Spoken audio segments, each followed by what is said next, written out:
Hi, everyone. Welcome. I'm Trevor Williams with Global Atlanta, and you're here in Consular Conversations, our latest edition of this series of interviews with diplomats we've been doing over the years. Again, Global Atlanta, we are an international business news service here in Atlanta. Most of you should know us, but if you don't, if you're coming in from New York or Denmark or elsewhere, just know that we cover the way that Atlanta connects with the rest of the world. And we see diplomats posted here and afar as perfect conduits for international business in these various countries around the world.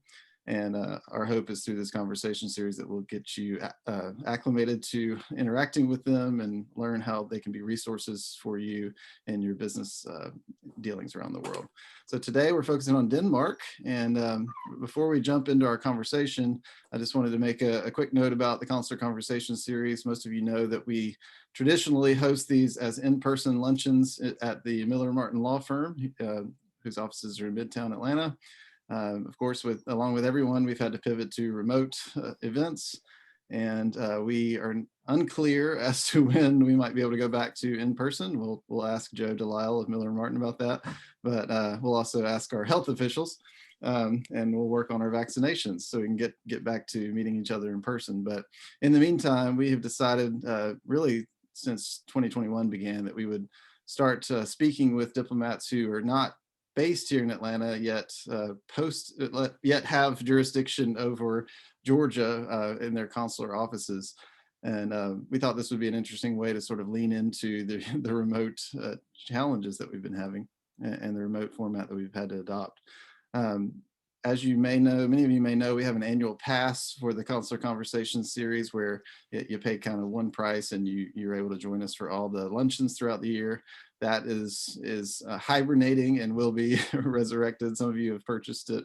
We really appreciate that. We still think it's the best deal in town, even with the remote events that we've been doing. But to start us off, I'm going to ask Joe Delisle of Miller Martin to give us a few welcome remarks, and we'll jump into the conversation. Great. Thank you very much, Trevor. Greatly appreciate to be here today, and thank you for continuing to host. And I think this is a great way to leverage the world we're in these days, is to have folks like Ambassador Basse come from out of town, and also Christopher Jones, who's out of town, but not quite as far out of town. So I'm a partner in the corporate and international groups here at Miller & Martin. And Miller & Martin has been sponsoring Global Atlanta and the Consular Conversations for several years as part of our international outreach. Miller & Martin is part of an international affiliation of law firms called the World Law Group, and we are connected with 59 other firms around the world, with about 20,000 lawyers. So we operate as an affiliation network and serve our clients abroad, and also serve clients from abroad here in Georgia in the Southeast. And we're affiliated with the Beck Brun firm in Denmark. So we have some very good friends there that we've been affiliated with for probably around 30 years, I guess. So this has been a good way for us to get in touch and continue to work with the international community here in Atlanta. And it's a pleasure to host today and have Ambassador Basse and Christopher Jones with us. So thank you for being here, everyone, and we look forward to hearing the program. Thank you. Okay, thank you, Joe. Again, we have our conversation focusing on Ambassador Berit Basse from the Consulate General of Denmark in New York. And we'll get her to explain why she's called ambassador and is in a consulate. Well, for those of you who are not well versed in diplomatic speak, we'll ask her about that in just a minute. And I'll actually read her bio as well. But first of all, we have our local diplomat here, Christopher Smith, who is the Honorary Consul of Denmark in Georgia. And I'm going to ask Chris to provide some opening remarks just to give us a sense of the relationship between Denmark and Georgia at this moment, and particularly the business ties that we've seen develop over the last decade or so. And we're going to ask him to do that in just 1 or 2 minutes. So good luck, Chris. Okay. Good, Madam Ambassador, everyone listening, good morning. Trevor, thank you for hosting this, and Miller & Martin, thank you for sponsoring. I'm Chris Smith. I'm the Honorary Consul of Denmark, been serving in that capacity for the past 15 years, but I'm far from the first Honorary Consul of Denmark in Georgia. Many people are surprised to know that the Danish consulate in Georgia was established in 1802. At the time, our state had a population of about 163,000 people. Thomas Jefferson was in the White House, and this is just 1 year after Trevor and I's beloved alma mater, the University of Georgia, first hosted classes. So it's a very long relationship. In fact, it's probably the oldest consulate in the state, and we're still here. The reason is commerce. Danish companies to this day are great shipping firms. They're some of the largest in the world. Maersk is the #1 customer of the Georgia Ports Authority. It's a Danish company. So the Danes have been shipping a long time back from the Vikings. They've been traders, they've been investors. We have a long history of working together on bilateral investments and trade. Last year, the United States exported over $3 billion worth of goods and services to Denmark. Over 70 million of those were from Georgia. We have about 60 Danish companies here across the spectrum, anywhere between manufacturing, such as Dinex, making mufflers down in Dublin, Georgia, Camstrup, making water meters right there in the heart of Atlanta. Terma is a radar manufacturer that partners with the United States Air Force that has their headquarters in Warner Robins, Georgia, and they have a wonderful research and development facility up there on the northern perimeter near Smyrna. So there's a lot going on, but it's software. We have a lot of logistics companies like Lehman and DSV down by the airport, and I can go on and on and on, but it's a very robust relationship. It's a bilateral relationship, and that relationship supports approximately 3,300 jobs here in Georgia. So every day, 3,300 people get up to work in Georgia who owe their paycheck to Denmark. That's something we want to expand. We think there are great opportunities for growth here. And on the flip side, there are many Georgia companies such as UPS and Coca-Cola and many others that have offices in Denmark. And I think when we're looking to expand globally from Georgia companies, there are places on capitals on the map in Europe that immediately come to mind. But Georgia companies, you need to keep Denmark on your mind as well, because flexible workforce, fabulous workforce, great place to go, and good opportunities. But thank you for letting me make some opening remarks this morning. No problem. Thanks, Chris. Really appreciate it. And I have dropped the bio, the information about the event and the biography for the consul, for the ambassador in the chat function. And I'm just going to read very quickly a bit about Ambassador Basse. She has had an expansive diplomatic career. She's been in Senegal, Munich, Singapore, Uganda, and from the reason we're calling her ambassador is from 2012 to 2016, Ambassador Basse served as Denmark's ambassador to Singapore and Brunei. So she oversaw commercial and diplomatic relationships between Denmark and those two countries in Southeast Asia. And she was first secretary of the Embassy of Denmark in Uganda and Consul General of Denmark in Munich, Germany. So she's had quite experience. We won't go back into the 90s, but we'll leave it there and ask her to tell us a little bit about her experience and how it's been transitioning. I guess most immediately, we should say that you were most recently back in Copenhagen, correct? Working Yes. on commercial issues. So tell us a bit about that and kind of walk us through your transition from ambassador to Singapore to Copenhagen and then now to New York and what that's been like. Well, thank you so much, Trevor, and thank you so much for this opportunity to meet you online and meet Atlanta online. And thank you to Chris for the introductory remarks as well. You're asking about, what is the difference, etc. And maybe I should start by explaining really that in Singapore, I was a bilateral ambassador, which means that I also covered foreign policy questions. It was a bilateral contact to the government, etc. I'm not that here. That's our ambassador in Washington, who is the bilateral ambassador. I think that's sort of the primary difference in that. So my role here is as consul general at our mission in New York, which is a fairly large Danish mission abroad. where we cover all areas of work of the Danish Foreign Ministry, from international cultural exchange programs. We work with public diplomacy. We work with economic diplomacy in terms of trade promotion, but also attracting foreign direct investments. We are a visa hub for North America, including Canada, as of last summer. And we're also an administrative hub for the whole North America, including Mexico, and also for the UN mission here, the Danish UN mission here in New York, with whom we co-locate. So altogether, 40 staff members. So in that sense, I would also say, with the differences I pointed out in the beginning, then the role is basically the same. I represent Denmark and Danish interest, and connects knowledge and opportunities and stakeholders that, you know, of our countries. So in that sense, that is the same. Well, tell us why, you know, you're sitting in New York, we're in Atlanta. Why are we talking? How does your office break down its duties geographically, and how are you linked with Georgia? Well, as we started out in terms of our visa hub, we have an honorary consul. In terms of my visa section, they cover the whole states, but in terms of consular cases, which is if a Dane needs assistance or help, we cover the East Coast. And I believe we have 10 honorary consuls referring to us here in New York. So we will have quite frequent contact with Chris in particular cases, etc.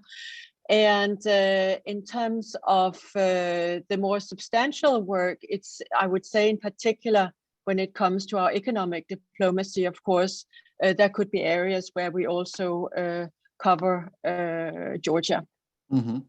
Yeah, so tell us, you were head of client relations and global commercial opportunities, I guess, in your posting before you came to New York. So really in charge of economic diplomacy. So how does that play out in your current role in New York? What are your sort of priorities for the economic relationship right now between Denmark and the region that you cover? Right. I'd say I have two overall priorities, and they are connected and will go across more or less all our external activities at the Consulate General. One takes its departure in the Danish government, who says this very high ambition for climate leadership and energy transition, with the objective to reduce the CO2 emissions by 70% in 2030. So that would definitely be one.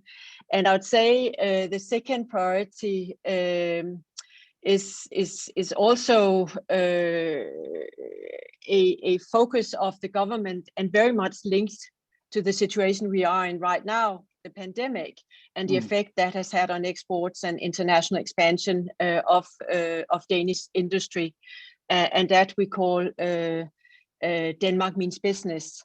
So these will sort of be guiding principles, and we will do our part in promoting climate cooperation, and of course make sure that we establish strategic partnerships to strengthen the green agenda internationally, within areas which are relevant for us and for the platforms we can access here in New York. We have also adopted a sustainability strategy ourselves in order to set a good example for thinking in sustainable solutions here at the Consulate General. For example, we are greening our rooftop terrace, but that's more sort of a good story to tell. Lead by example. We have 60 bees on the terrace producing honey for us, but of course it's much more than that. It's in everything we do. You know, the paper cups, the paper, that we go digital. What kind of car we're driving? It's all these things that we really try to to say, okay, what it's actually possible to live a sustainable life. Yeah, well, that's kind of at a micro level. You're living out what Denmark's trying to do at a macro level, which is kind of show what's possible in terms of not undermining your economic growth while you're transitioning to greener solutions. And I definitely want to talk about that for sure. But could I just add also, sure. Because the Denmark means business is just as important. Because we are a small open economy, obviously, I guess we're coming close to 6 million people now, and our economic growth really depends on this. And that's why the government has launched this comprehensive export and investment strategy to really get Danish companies back on track after the recession, you can call it, and gain new market shares and attract foreign investment to Denmark to make sure that we get back on sort of pre-pandemic levels. Well, I find it interesting that you make it, it's export and investment, right? And I think that's one example that Denmark has to show us, right? Is that global integration goes both ways. And I think the temptation in some ways, when you have a global pandemic that kind of shows the risks of being interconnected, the temptation can be to kind of collapse in on ourselves and not go after those international opportunities and worry a bit about what's going on in the rest of the world. So how are you, is this just an existential thing for Denmark that you have to really focus on helping your companies grow globally because of the small, internal market? Or, you are part of the EU, so it's not like you don't have a large market at your doorstep. So, why is it so important, I guess, to encourage companies not only to invest in Denmark, but your own companies to go out as well? I think we have already, it was already mentioned that we are a nation of traders descending from the Vikings. I think it's in our DNA, and as I said, our economy is basically consist of export. So 50% of the GDP is really export. So it's who we are, a small open economy, heavily engaged in international trade. And likewise, we really believe and see how foreign direct investment into our economy really contributes in terms of innovation, in terms of motivation, setting the bar higher, etc., bringing in new ideas. So both is really very, very, very important.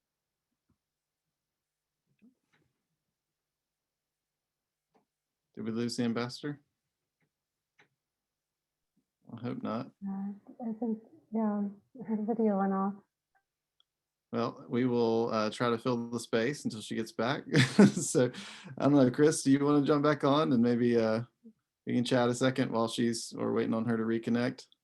Sure. Hopefully we'll get reconnected soon. Yeah, well, we certainly got the Viking connection down, so that was really good. Absolutely. Got to go back. But how did you learn, first of all, that there was a Danish consul in 1802? Just tell us about that real quick, and then we'll get the ambassador.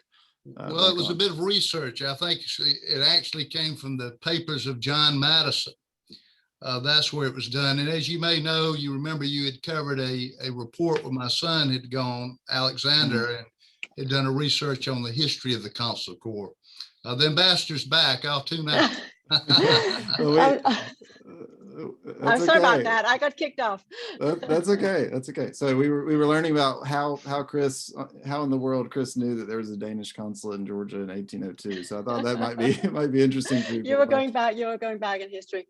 Okay, wonderful. Well, so we were talking about we went back to the Vikings, so we had to come bring it forward a little bit to 1802. So. Right. So we were talking about the foreign direct investments that you were asking about, right? So did you ask me about what is it that we? Well, you were talking about Denmark seeing the benefits of having an open economy, and Yeah. I think you pretty much covered it. Yeah. And we've seen benefits from that too. We have companies here that, like Chris mentioned, some Danish companies that are expanding their market share in the U.S. via Atlanta headquarters and or Georgia manufacturing facilities like Dynex. And but I've noticed with interest recently, we had one video game equipment company that was acquired by a Danish company. I was on a call with an exporter of canned chicken, and they were talking about how they were selling to a Danish partner. And then, of course, I've run into some other manufacturers that are working with Denmark here in Georgia. So it's not just those big announcements that we get, those big job creating announcements that tend to grab headlines, but there's also kind of grassroots level business collaboration going on. So I guess this is sort of my softball to you is what's your pitch? Why would, we have Ireland talking to us, we have Israel, not Israel, we have, the France, Germany, all these European nations that want us to put our headquarters in these areas and really expand into the EU from there. So how do you differentiate Denmark, I guess? Yeah. How do we differentiate Denmark in that competition? Well, I would start by saying that you could look at the ratings, right? The World Bank has for the past 9 consecutive years rated Denmark easiest place for doing business. I know that resonates well with you in Georgia. So that's for one. Yeah. I think that's important. And that's, of course, due to low bureaucratic access to market, a flexible labor law, et cetera. Second, for investors, usually the talent pool is extremely important, and we can pride ourselves with having a very talented, innovative, motivated workforce due to a very strong education system. Many companies also go to Denmark and choose Denmark because it's an excellent test market for new products. We're a relatively homogeneous market, so ideal for test of new products and technologies, etc. We are also, and what I would really think you should look at Denmark as a perfect location for accessing both the very big Nordic market, Norway, Sweden, Finland, Iceland, etc., more than 25 million consumers, and then of course gateway to whole of Europe, really due to a very strong infrastructure and a very good distribution of goods, services, infrastructure. There you go. Then you can, depending on which industry you are in, are you in life science and health, very good for clinical trials. If you mentioned some, if you're in food ingredients, for example, I would point to a very strong research cluster. As we've already talked about, I mean, if you're very much into sustainability and clean tech, etc., you're going to have 100% green electricity production by 2030 in Denmark, and we are becoming carbon neutral. So there are, I would goes without saying, a very stable investment climate. That's also important for investors, right? That we have this AAA rating. And then maybe the last one, and that might even be the most important one when you relocate abroad, and that is that Copenhagen and most of the major cities in Denmark are extremely livable. I mean, there are simply places there where you would like to live and where you can have a good life with your family in nice surroundings. So I think that would be my pitch for actually choosing, at least looking at Denmark, and hopefully choosing Denmark. I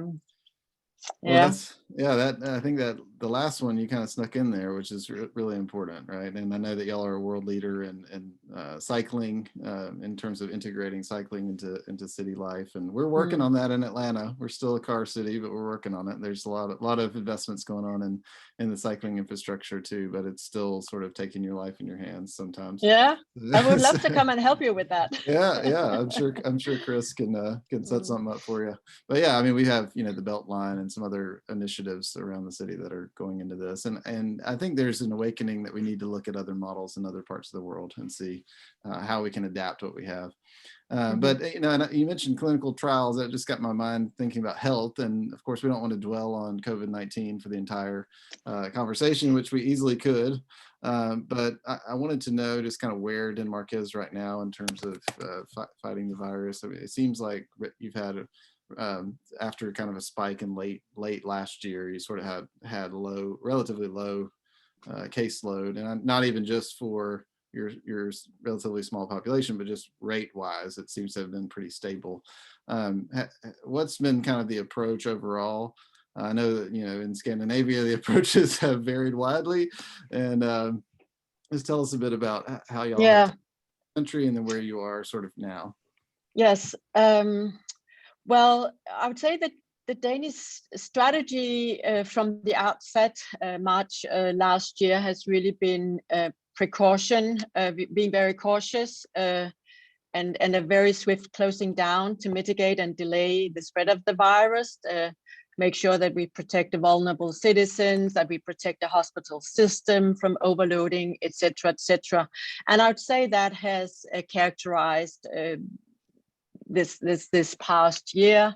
And just as you said, Trevor, we just had our second closed down since December last year, and now we are in a quite long phase of reopening, and that is because the government would do everything possible to avoid that we should come into a third sort of closed down. So very cautious strategy. And then second, I would point to really ramping up testing capacity and do a lot of testing, making sure that we identify quickly where is the pandemic popping up, doing a lot of sequencing to quickly detect mutations, etc., try to contain that. And that has really been sort of important elements in the strategy that Denmark has followed. So now we are in a phase of vaccination, like here in the States, unfortunately, not as quickly being rolled out. I would say that the capacity, the infrastructure is there, but it is going much slower than anticipated, really due to the lack of supply. I believe right now we have 16% of the population who has received the first shot, and probably half of that, around 8%, have finished vaccination. And I think it's ramping up now because now supplies starts to come in, right? Yeah. Well, I think I read something about Denmark being sort of forward thinking on the idea of vaccine passports. Is there anything official that the government is doing on that? That, this idea that we'd have some sort of uniform document to be able to show. I mean, that you have been vaccinated. In the U.S., of course, we have these paper cards that are going to become our lifelines, and I'm not sure we have any plan in place to have a more portable digital, sort of standard. But I seem to recall reading something about how Denmark is doing that, maybe related to how open you need to be as an economy to really thrive. Can you tell us about that? Yeah. I can. Well, maybe also mention that this second opening phase is partly based on not only the vaccination passport, but a COVID pass, meaning that actually to go to a restaurant or go and see the hairdresser, you have to show a negative COVID test. So that has been organized. And now with the passport is really in our digital My Health app that is available. And that's where we will also have this. Oh, that was you. That was not me. Is my sound still fine? Yeah, you're fine. You're fine. Okay. So it's really linked to this whole digital government. It's all run digitally. We have a My Health app where we can register, and also through that one that we book for the vaccines, etc. But I must admit that I know that here in New York that they have also developed or is in the process of developing an app for registering your vaccines, so you can easily prove your vaccines as society starts to open up. Whether that will be expanded, I don't know. Yeah, I mean, the issue is not having, whether or not we have the technology. The issue is whether we have a centralized recognition, system across various states and all that, and especially when we start talking about internationally too. So that'll be interesting to see how that all plays out, because I know there are many different apps out there that allow you to show the information, but it's just, do we all agree on what information is valid, or what is secure and not, or true proof that you have been vaccinated. And that all comes down to diplomatic mutual recognition of standards and things like that. Yeah, well, in Denmark we have the system where we have our identification number, personal identification number, and basically all you do, you access through that, and you can do that online with sort of your personal code. So any public or administrative authority that you need to get in contact with, the doctor, the bank, anything really goes through that. So I think it's a well-proved and well-developed system, and it's quite easy to sort of expand on this. Now, of course, this will have to be, what do we do in the EU? What do we do on sort of a world level, etc. I think there are many questions connected to this. For sure. Yeah. Well, again, I don't want to, we could spend all day talking about that. And I think we're all kind of in a waiting period, right? Just to see how things shake out. So there's kind of no point in dwelling on too much of it, but back to the business side of things, I think, the Biden administration has come in and talked a lot about clean energy as part of its President Biden's infrastructure plan. We just had a big breakthrough in Georgia where two Korean EV battery companies that were fighting it out have now settled with each other, and now we get a huge electric battery plant that's going to come online, electric vehicle battery plant that's going to come online in Georgia, hopefully on an accelerated basis. But I mean, there's all this talk about EVs, there's all this talk about renewable energy, storage. It just seems like it's everywhere these days. And some criticisms in the past of renewable energies is that they had been more expensive. There have been storage issues, right? So how do you, or how have you made the case that investing in renewables and sustainability is going to be, net beneficial for the economy? Because I think that's the pitch that is being made by the U.S. government now, is that this is a job creation plan versus just a purely green plan that's going to get us to sustainability. It's more about actually creating jobs for the economy. So Denmark seems to have had a bit of a head start on that. And I know you've got your new climate law that's going to hold your feet to the fire, as we say, on this front. So tell us a bit about your experience as a country. I mean, I told you before we got on the call, I remember flying into to Copenhagen and seeing the wind turbines. You really can't miss them. So this is not a new thing for Denmark, but I think the new thing is that you've now created some accountability in your own law, and you've positioned this as an economic boost. So tell us a bit more about that, please. The climate law. Yeah, sure. Yeah, and just in general, how that feeds into your whole mentality around the economic benefit of sustainability. Yeah. Okay. Well, maybe start there then, because I think it's relevant just to mention that that the Danish energy story doesn't date from last year. Obviously, it dates back at least 40 years. It's sort of a long travel that started back in the 70s with the oil crisis, etc. We were the first country to establish Ministry for the Environment, etc. And you could say it's sort of a long travel with keywords such as a very strong political commitment, very ambitious governments, long-term perspectives, close collaboration with the industry, which is, I think, absolutely necessary. And that sort of brings us to where we are today. And then you mentioned the climate law that was actually passed in 2020. And I believe that is the first world's legally binding climate act. So it is important.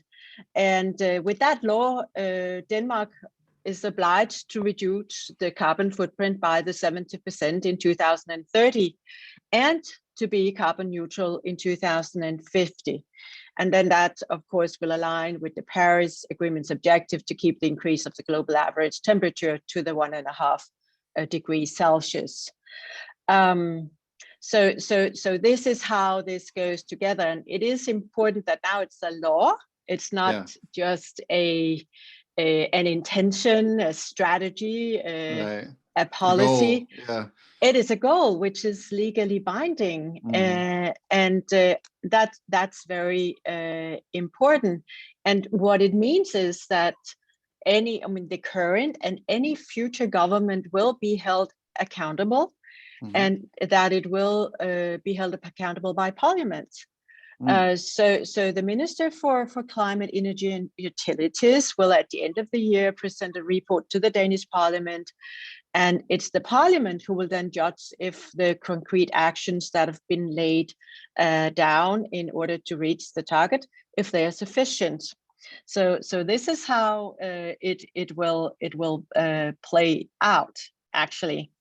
What are the consequences? Like, what are the teeth of the law? Like, what happens if the goal is not met? Or, so I think this is very important because this is a big challenge that opponents make to things like the Paris Climate Accords, right? That it doesn't have any kind of enforcement mechanism, and that those who are maybe further from getting to a point where they can reduce their emissions will be able to take advantage of things in the meantime.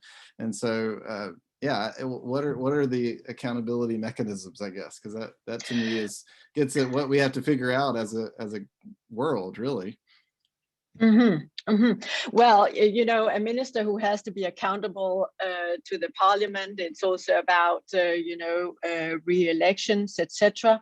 To help that process, what has also been done is that we have established the Danish Climate Council, and I think that's an important element because you need some facts here. It cannot only be political to decide whether things were sufficient or not.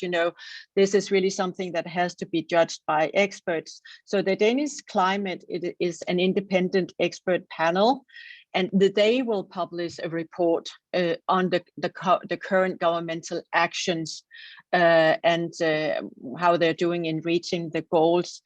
And they will then sort of whether the government is on the right track.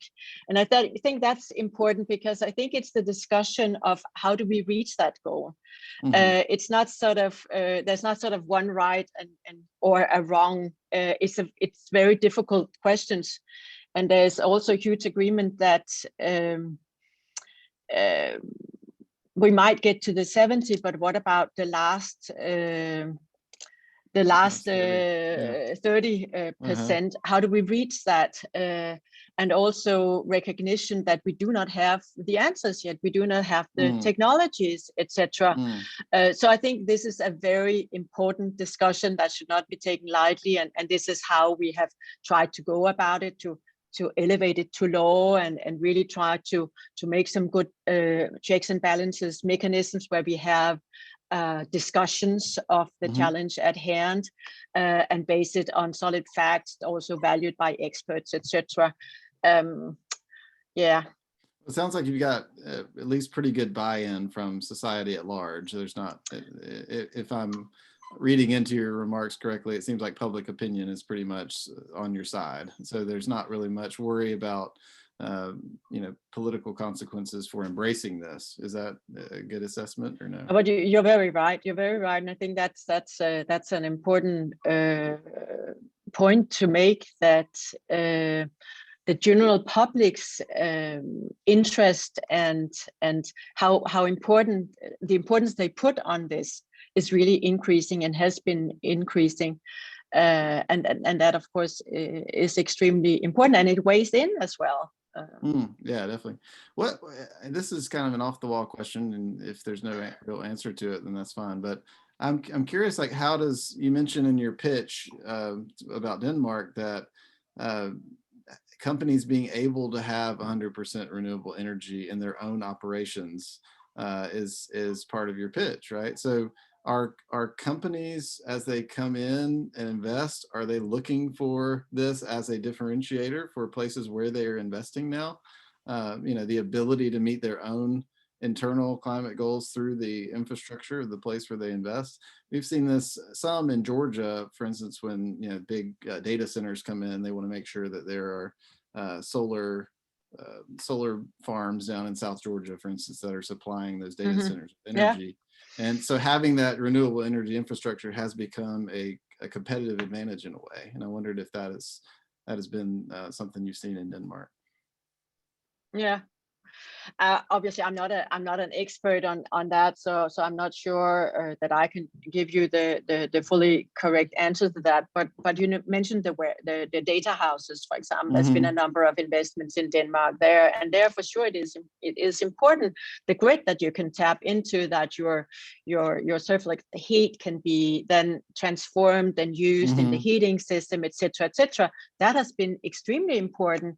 And I think just because that this mindset is there in Denmark, that that there is a country with a energy mix that looks as it does, there is readiness and interest in discussing with an investor on how does this, what are your objectives here, how does this fit with your whatever you're trying to obtain, etc., etc. Well, and you certainly, just having that ministry that's in charge of that, I think makes a statement in certain ways. So as you mentioned, and I talked with your team about this before we got on, you mentioned technology and how we really don't even know exactly what we need. We know certain technologies that work, but again, there are these questions about storage and the correct mix of energy and how you wean off your current sources to get to the new ones, and policy and pricing. And how are you thinking about, from an economic diplomacy standpoint, how you scour the US for potential technologies and partnerships that may be beneficial?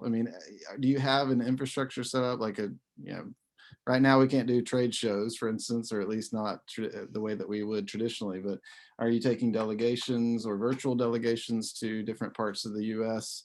How are you thinking about getting technologies that may be beneficial in the fight against climate change, adopted in Denmark potentially, and working together on innovation?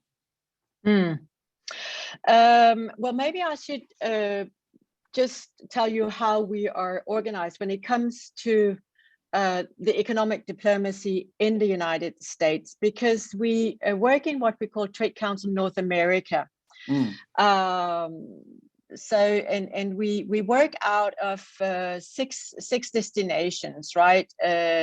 So we have embassy in Washington, we have innovation center in Silicon Valley and one in Boston, we have the Consulate General in Chicago, and the last one which was added is our Consulate General in Houston, and the Consulate General here in New York. And what we do is that we work within 8 industries. So we have this fairly targeted approach. So in a sector can have a member that sits in one of these 6 missions, right? And this is really, and they really try to have a very focused, very targeted approach, not to the country as a whole. This is not, but either state-wise or city-wise, or what kind of technology are we trying to promote here? So that would be our approach.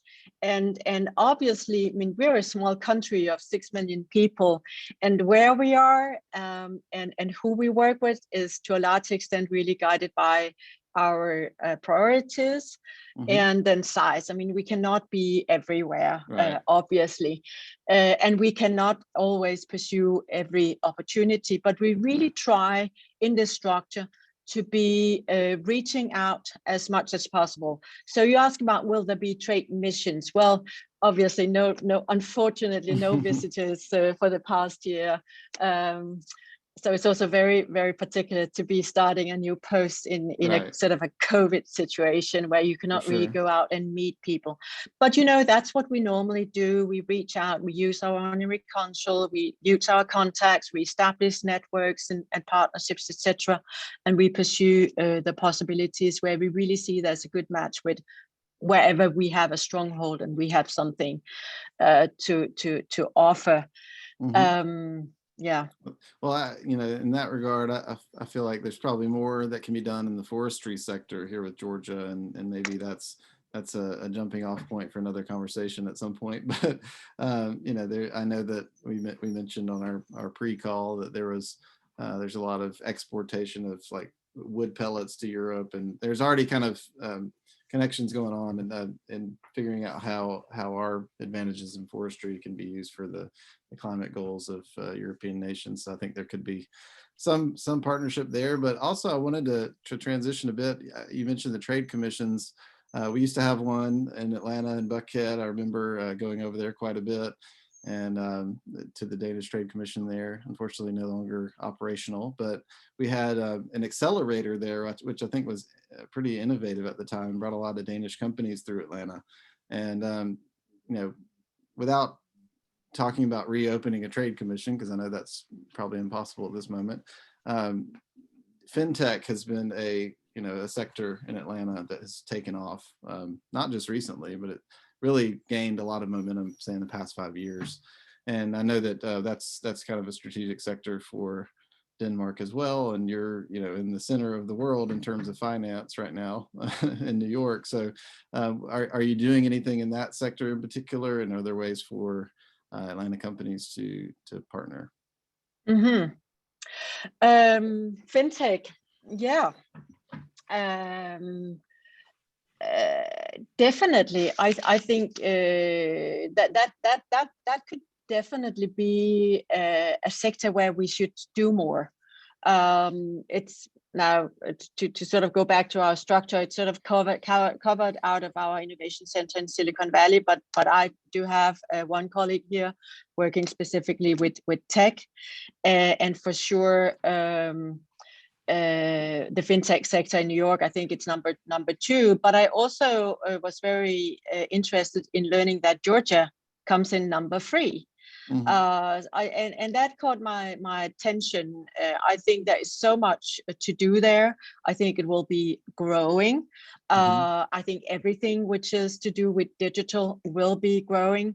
And currently, right now in Denmark, you'd be interested in hearing that we are also really building up our Copenhagen Fintech Lab.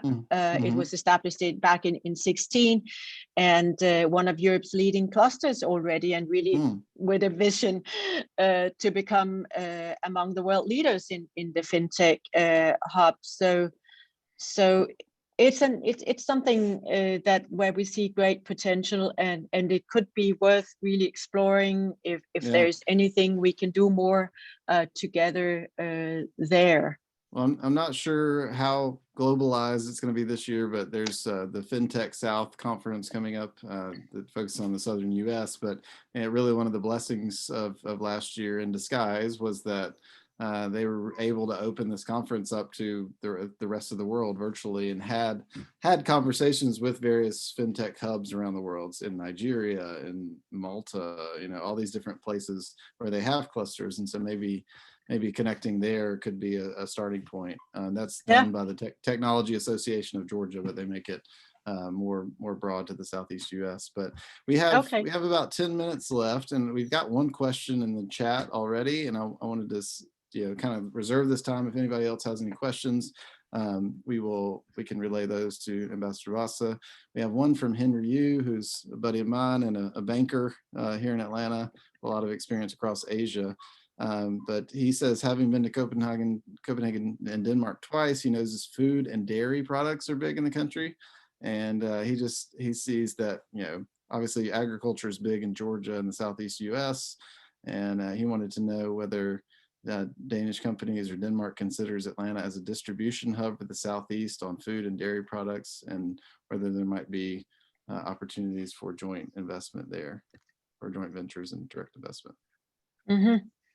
Well, thank you for that question, and quite correctly so. We pride ourselves of our dairy industry in Denmark, and it's also very international and very, very active here in the States. Now, I'm not familiar exactly with the strategy. I know that we are maybe a little bit more to the west, but I think it would be worth looking into, and we would like to try to connect and see if there are some opportunities that we should involve our food and agriculture team in. So that would not be out of New York, that would more be our food and agriculture team working out of the embassy in Washington, DC. But I also know on the investment side of the investment into Denmark, that I think it was last year, there was a canning company who made sort of a canning of food products that invested in Denmark, and there could definitely be opportunities that we should also talk about. Sure. Yeah. I mean, that's all. Once you open that world, it's really amazing what's been going on, especially in Georgia.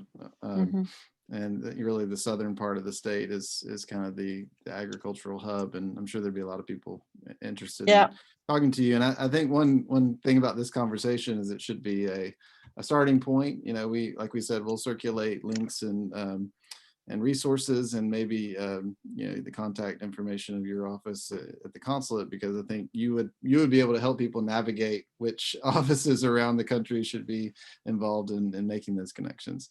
We had another. Absolutely. I think that's an important point. You know, don't worry about that. Just get to us, and we'll make sure that you get to talk to the right people. Perfect.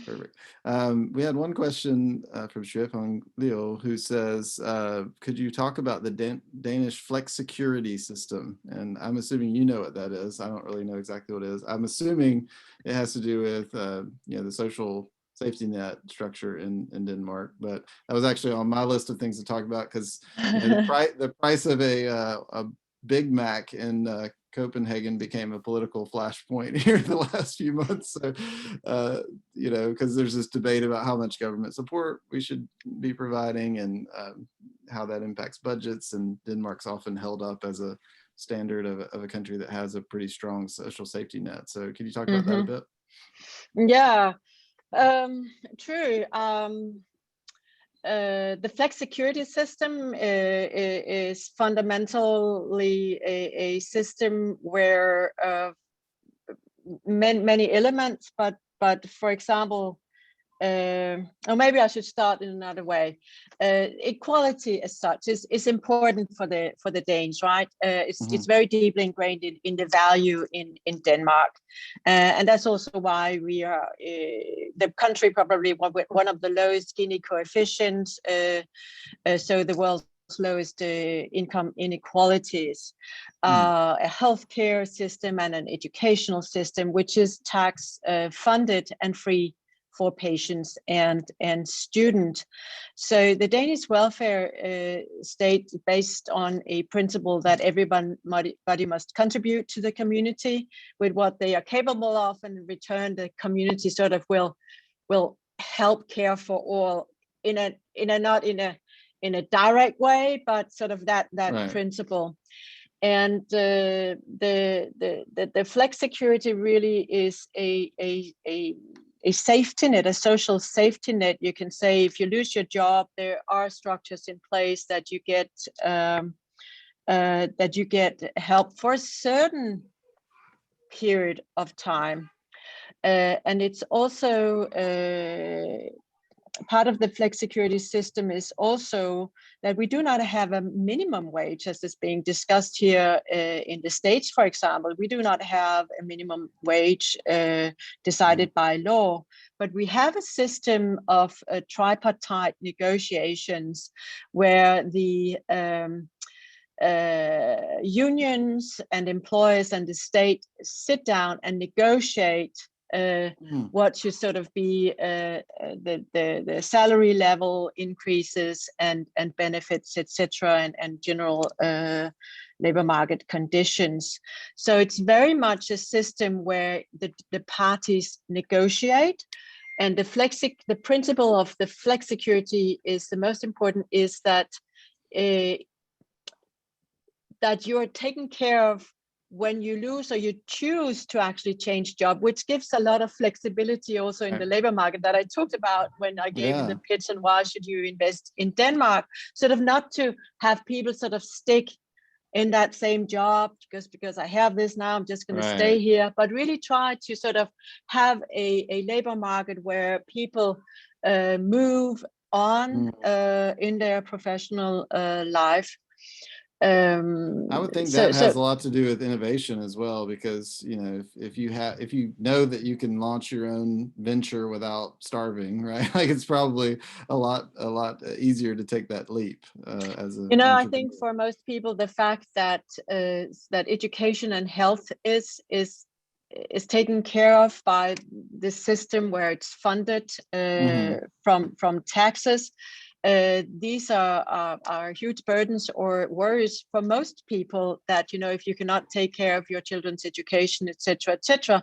So I think it leaves some free space for actually sometimes taking that chance to invest in making a new company, etc. Yeah, great. This one is a bit esoteric. I don't know if you can address it, but can you comment on the impact of Brexit on Danish fishing, especially as Scottish fishermen move into Danish waters to avoid Brexit red tape? Anything to say on that? No, not so much. Okay. This one is, and sorry about that, Eric. That may be a question for another forum, but it is an interesting one for sure. It is an interesting one, absolutely. And Denmark has a huge fishing industry, and it's an important question, and it has been debated at length, of course, in the Brexit negotiations. But that is sort of solved now in the agreements. But I'm not an expert, and that's really sort of in the political. Yeah. Well, good. This one may be akin to that, but I think we can bring it around to a more commercial question. Sergio says Denmark took delivery of its first F-35 fighter jet last week. Can you talk about the modernization of Danish military equipment and potential business opportunities? I mean, he mentions that Georgia has over 800 aerospace companies, and he wants to know about potential for bidding for military contracts and things like that in Denmark. Well, what I can say is there is an industry in Denmark which is quite advanced. I think Chris mentioned Therma, the Danish company who makes sort of software, satellites, and sensors, etc., and has also worked in this project with the F-35. So there definitely is an industry in Denmark to collaborate with, which is quite innovative and at the forefront in terms of sort of specialized products to be used in this industry. It doesn't take up a lot of space in our trade relations. Yet it is, of course, an important part, but in terms of number, I think it's relatively small. Well, I guess that's probably one of those areas where people know it's very specialized. How to reach you. You could help them navigate that process if they were trying to sell something potentially, or get at least get them in touch with the right agency. I know it's always a labyrinth when you're trying to bid for contracts with government, and procurement is not always the easiest part of our relations between the U.S. and the EU. That's always rough. I know that from talking to many folks in Europe who bang their head against the wall trying to sell to the either the U.S. government or local and state governments. It's really challenging. And Chris notes that Hydrema, a Danish company with its U.S. headquarters in Georgia, provides mine clearing vehicles for the U.S. military. So obviously we have some connections going on, and there's people that are navigating it well. We got 2 minutes left, and I think I'll end on this last question. Garrett Webster is asking about the potential for creative industry and cultural exchange. Do you have any parting shots on that one?